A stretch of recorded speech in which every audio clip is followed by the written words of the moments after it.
Hello everyone, मैं चमन कुमार स्वागत करता हूं आपका अपने चैनल ऑनलाइन कॉमर्स क्लास में। दोस्तों, मैं आज आप लोग के साथ डिस्कस करने वाला हूं कॉर्पोरेट अकाउंटिंग के बारे में। अब हमारा को जो ये कॉर्पोरेट अकाउंटिंग पेपर है वो बीकॉम पार्ट 2 में as a honours paper LNM university में पढ़ाया जाता है। और भी यूनिवर्सिटी में कोई पेपर होगा, लेकिन हमारे जो LNM में वो पार्ट 2 में इसे पढ़ाया जाता है। हमारा जो कॉर्पोरेट अकाउंटिंग है, पहले तो करने के लिए तो हम कंपनी के बारे में सीधा स्टार्ट कर दें कि शेयर कैसे होते हैं और कितने प्रकार के होते हैं, शेयर क्या होते हैं। लेकिन हम उससे पहले आपको बताएंगे कि हमारा जो कॉर्पोरेट अकाउंटिंग होता है, मेनली जो कॉर्पोरेट वर्ड है उसका मीनिंग क्या होता है। इस कॉर्पोरेट वर्ड का मीनिंग होता है कंपनी। और अकाउंटिंग को तो आप लोग बच्चे से मतलब कि 11-12 से ही जानते होंगे और बहुत सारे अकाउंटिंग के क्वेश्चन को सॉल्व किया हो। अब कंपनी क्या होता है और अकाउंटिंग क्या होता है। कंपनी क्या होता है वो तो हमारा अकॉर्डिंग टू कंपनीज एक्ट भी देखेंगे। और जनरली कंपनी जो होता है वो एक आर्टिफिशियल पर्सन होता है जो कि रजिस्टर्ड होता है किसके अंतर्गत, कंपनीज एक्ट के अंतर्गत। और दूसरा बात है हमारा अकाउंटिंग। तो अकाउंटिंग होता है, accounting is an art of recording, classifying, summarising and analysis of financial transaction.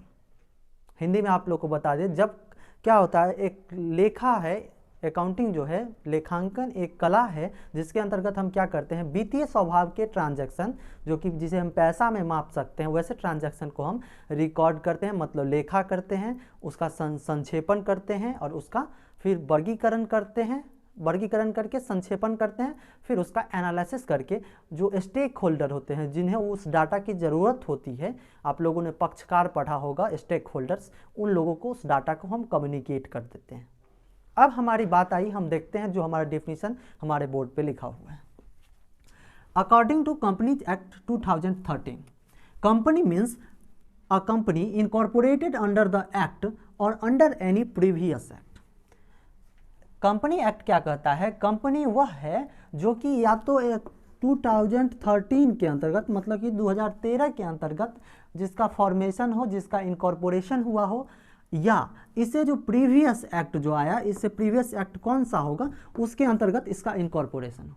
तो आप लोग की जानकारी के लिए मैं बता दूं कि इससे प्रीवियस एक्ट हमारे इंडिया में चलता था 1956। हम लोगों ने जब पढ़ा था उस समय हमारा एक्ट चल रहा था 1956। अब आप लोगों के टाइम पे हमारा कौन सा एक्ट आ गया, 2013। चलिए, तो अब हम लोगों ने कंपनी को देख लिया, अब हम लोग देखते हैं अकाउंटिंग का क्या डेफिनेशन लिखा हुआ है। Accounting may be defined as identifying, measuring, recording and communicating the financial result। Accounting के अंतर्गत क्या होता है, जो अकाउंटिंग फाइनेंशियल ट्रांजैक्शन होते हैं उसका आइडेंटिफिकेशन होता है, मेजरिंग होता है, रिकॉर्डिंग होता है एंड कम्युनिकेट कर देते हैं उस स्टेक होल्डर को जिसे कि हमारे अकाउंटिंग इंफॉर्मेशन की ज़रूरत होती है। अब इसके बाद हमको क्या पढ़ना है, तो अब आप लोग कॉर्पोरेट अकाउंटिंग को डिफाइन कर सकते हैं कि कॉर्पोरेट अकाउंटिंग का वह पार्ट है जिसके अंतर्गत हम क्या करते हैं, कंपनी के में होने वाले लेन देनों का, ट्रांजैक्शन का रिकॉर्डिंग, क्लासीफाइंग, समराइजिंग करते हैं। यहाँ पर हम लोग देखेंगे कि शेयर इशू करते समय क्या एंट्री होता है उसका रिकॉर्डिंग करेंगे, डिवेंचर इशू करते समय क्या एंट्री होगा उसका रिकॉर्डिंग करेंगे, और उसका कंपनी का फाइनेंशियल अकाउंटिंग PL अकाउंट बनाएंगे। तो अब हम आप लोगों के साथ डिस्कस करेंगे कैरेक्टरिस्टिक ऑफ कंपनी।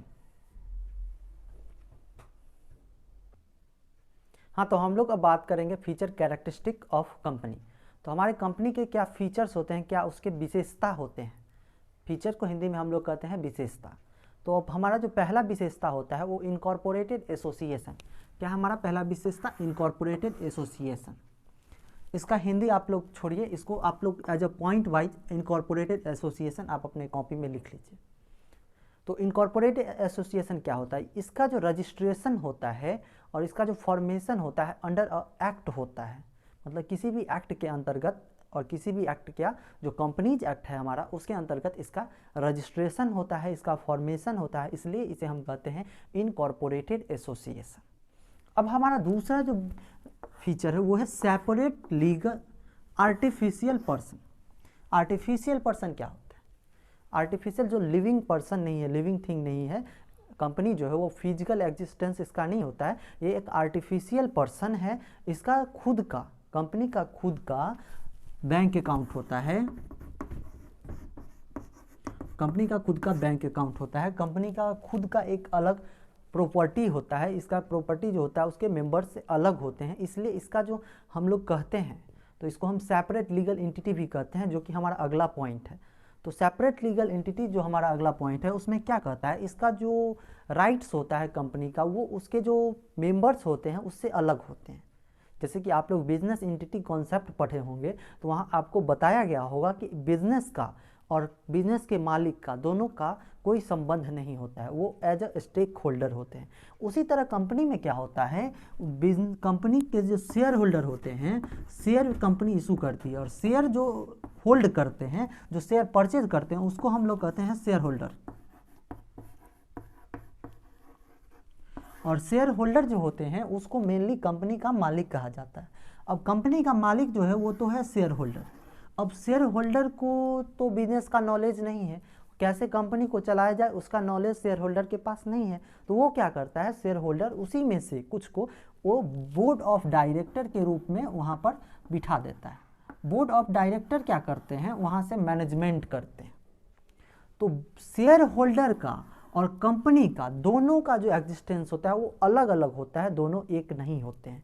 आप कभी कह सकते हैं कि कंपनी का मालिक जो होता है ना वो कंपनी से अलग होता है, कंपनी का मालिक का प्रॉपर्टी अलग होगा और कंपनी का खुद का जो प्रॉपर्टी होगा वो अलग होगा। अब हमारा अगला जो है वो परपेचुअल सक्सेशन।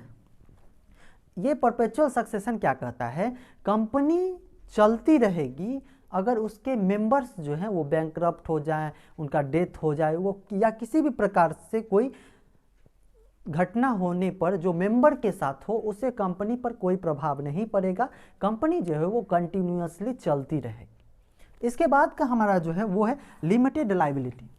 कंपनी के जो शेयर होल्डर्स होते हैं या कंपनी का जो लायबिलिटी होता है वो लिमिटेड होता है। तो आगे हम लोग देखेंगे इसी लिमिटेड वर्ड के आगे जो कंपनी का टाइप्स इस पे डिफाइन किया गया है, जैसे कि limited liability, company limited by liability, company limited by share, company limited by guarantee. तो इस बेस पे कंपनी का फॉर्मेशन भी हुआ है, तो इसे हम डिटेल्स में डिटेल आगे जब टाइप्स ऑफ कंपनी पढ़ेंगे उस समय इसका चर्चा करेंगे। कॉमन सील, कॉमन सील क्या होता है, जैसे कि आप लोग कहीं जाते हैं तो या कोई फॉर्म भरते हैं तो उस पर आप लोग क्या करते हैं, अपना सिग्नेचर करते हैं। तो उसी तरह कंपनी का जो सिग्नेचर होता है वो उसे हम लोग कहते हैं कॉमन सील। अब हमारी बात आ गई आगे ट्रांसफरेबिलिटी ऑफ शेयर। कंपनी का जो शेयर होता है वो ट्रांसफरेबल नेचर का होता है, मतलब उसको लोग एक जगह से दूसरे पर्सन के बीच में ट्रांसफ़र कर सकते हैं। मान लीजिए आपने 100 रुपये का शेयर परचेज कर लिया, 100 रुपये का शेयर परचेज किया ए का मन क्या है कि हम शेयर को बेच लेते हैं, शेयर को बेच लेता है बी के द्वारा, किसके द्वारा, बी के द्वारा जो हो शेयर को बेच देता है। तो इसका क्या हुआ, शेयर जो हो था ए के पास से चल के किसके पास आ गया, बी के पास आ गया। तो यहाँ पर क्या होता है, ट्रांसफरेबिलिटी होता है। अब मालिकाना जो हक होगा अगर 100 रुपये का तो ये ए के पास से चल के बी के पास आ गया। अब हमारा अगला पॉइंट है ऑनरशिप सेपरेट फ्रॉम मैनेजमेंट। एक मिनट,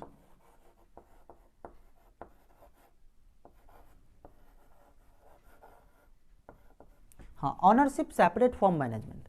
तो मैंने यहाँ पर भी बताया था कि ऑनरशिप कौन होते हैं, शेयर होल्डर, और मैनेजमेंट कौन देखते हैं, बोर्ड ऑफ डायरेक्टर। अगर बोर्ड ऑफ डायरेक्टर नहीं देखना चाहें, मतलब शेयर होल्डर्स नहीं देखना चाहे, तो वो एक अपने में से खुद की कमेटी में से देते हैं या कहीं और से, मतलब कि जो मैनेजर जो एक्सपर्ट होते हैं उनके द्वारा मैनेजमेंट करवाते हैं। जैसे सीईओ, चीफ एग्जीक्यूटिव ऑफिसर, ये लोग क्या करते हैं, मैनेजमेंट करते हैं कंपनी का। तो वो लोग, उनका जो लायबिलिटी होता है, उनका जो दायित्व होता है वो ऑनर से अलग होता है। अब हमारा लास्ट टॉपिक क्या है, सेपरेट प्रॉपर्टी। कंपनी का जो प्रॉपर्टी होता है वो सेपरेट होता है, वो कंपनी के नाम से होता है, ना कि उस पर शेयर होल्डर्स का कोई हक होता है। हाँ, जब कंपनी का समापन होता है तब उस समय शेयर उस प्रॉपर्टी को बेचकर सबसे पहले डिवाइन लायबिलिटी का पेमेंट करेंगे, उसके बाद शेयर होल्डर्स का पेमेंट करेंगे। तो ये बात कब आती है, जब कंपनी का लिक्विडेशन होता है, समापन होता है, तो उसका क्या होता है, एक सेपरेट प्रॉपर्टी होता है।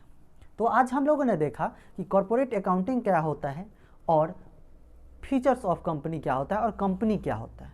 अगले वीडियो में हम लोग देखेंगे टाइप्स ऑफ कंपनी, कंपनी के प्रकार के बारे में। अगर वीडियो अच्छा लगा हो तो लाइक करें, अगर कुछ कमी दिखी हो तो उसे भी बताएं और वीडियो को ज़्यादा से ज़्यादा शेयर करें, जिससे ज़्यादा से ज़्यादा लोगों तक इसका पहुंच बन सके और उन लोगों को भी फ़ायदा हो सके। Take care, bye bye.